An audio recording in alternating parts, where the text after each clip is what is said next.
విశాఖ జిల్లా మధురవాడలో యువకుడిని హత్య చేశాడు స్నేహితుడు. ఫోటోషూట్ కి తీసుకెళ్లి దారుణంగా చంపేశాడు.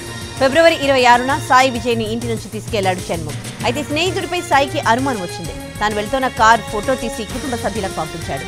ఆ తర్వాత ఫోన్ స్విచ్ ఆఫ్ కావడంతో పోలీసులకు ఫిర్యాదు చేశారు కుటుంబ సభ్యులు.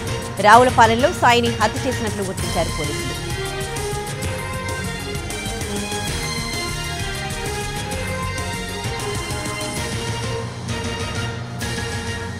విశాఖ జిల్లా మధురవాడలో యువకుడిని హత్య చేశాడు స్నేహితుడు. ఫోటోషూట్ కని చెప్పి తీసుకెళ్లి దారుణంగా చంపేశాడు. ఫిబ్రవరి 26న సాయి విజయ్ను ఇంటి నుంచి తీసుకెళ్లాడు షణ్ముఖ్. అయితే స్నేహితుడిపై సాయికి అనుమానం వచ్చింది. తాను వెళ్తున్న కార్ ఫోటో తీసి కుటుంబ సభ్యులకు పంపించాడు. ఆ తర్వాత ఫోన్ స్విచ్ ఆఫ్ కావడంతో పోలీసులకు ఫిర్యాదు చేశారు కుటుంబ సభ్యులు. రావులపాలెంలో సాయిని హత్య చేసినట్లు గుర్తించారు పోలీసులు.